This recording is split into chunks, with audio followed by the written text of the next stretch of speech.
guidelines about the landscaping for commercial properties.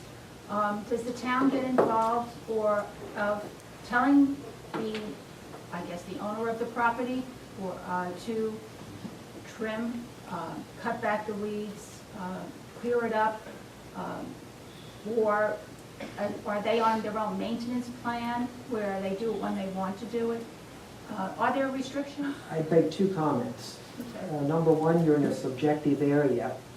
What to one person looks immaculate, to another person looks like you've destroyed the natural desert. Okay, that I can understand. And I do. also, there are people who look at what's happening in front of Lowe's and CVS and say, I want the natural desert to grow there along the roadway, and that'll encourage some. Including weeds that have overgrown into the street? The curbside is not This is the there. same thing that we get about the roads, that some people want to see natural desert without any human intervention. I just saw Gary taking a note. We'll take a look at it and see if we need to do something. But you're in a very subjective area where some of our citizens say, I want to see natural desert without any human And intervention. I'm a proponent of that. And I there's enjoy other the natural people desert. who say, I want a much more manicured look like the. I'm just objecting to So- the fact that there's weeds overgrowing into the street and it's an eyesore. It looks neglected. It doesn't look like, we have a business here and we are proud of our business. Again, it's a subjective area. Okay? Mr. Mayor, notwithstanding the subjectivity, is there a mechanism in place to take care of properties like that? Is there an ordinance in place that you can go and issue fines, issue notices for properties that are clearly, whether or not they're subjective or not? Is there a mechanism in place? We have a mechanism within the law. Within the town's ordinances? Within what we are permitted to do under the state law. The state allows us to exist as a town, and they tell us, here's the laws that you can have, here's the laws you can enforce. That's the way Arizona works. The state allows us to exist, and they tell us what we can do. We can't violate state law. We can't go in general, and control aesthetics. We can control health and safety. Health and safety come up if there's vision blocked at intersections or debris lying about. But natural growing desert is very tough for us to go into anyone and say, you have to clean up a natural growing desert. Respectfully disagree in terms of what the city can do with under state law. You certainly can pass ordinances that allow you to set up standards for maintenance of property, for rehabilitation of property. City of Phoenix, if you're a slumlord, they shut you down.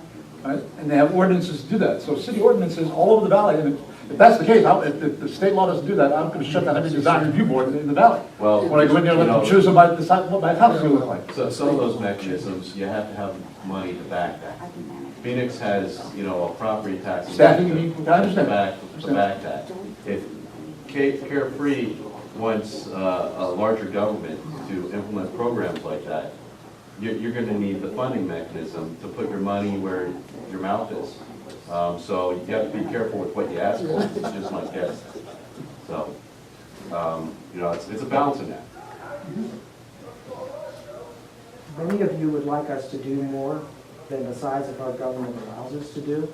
That's what Gary just said. And the other one is, many of you would like us to clean up a mess, but we have to follow the right procedure. And we also probably have less power than we think we have to go in and tell someone, paint your building, clean this up. It fundamentally gets down to health and safety. Years ago, Carefree had an ordinance about what color you could paint your house. Somebody painted a house stark white. The town went to them and said, our ordinance doesn't allow that. Went to court, the town lost. So we don't have as much power as you might like us to have. We do the best we can.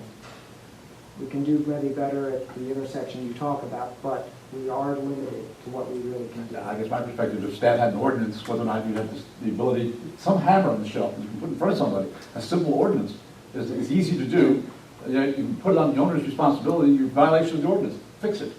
Then you have to take it to the logical conclusion, Gary, I understand, but without a mechanism in place, you have nothing. Yeah, well, the mechanism requires, obviously, follow-up. Sure. And that follow-up is through courts, and that follow-up is through liens. So ultimately, the community assumes the liability. That liability is a financial liability. So that's where the money lies, is, okay, if you're serious about implementing it, it's one thing to put a standard together and put it on paper. It's a whole nother set of circumstances when you're trying to implement it. To implement it requires money. And that's why these larger communities have departments called neighborhood services. Is they're there to implement exactly what you're talking about. And let me tell you, it's very costly, very costly. Look at the budgets of those departments, and they're millions of dollars. Why? Because they're there implementing these programs.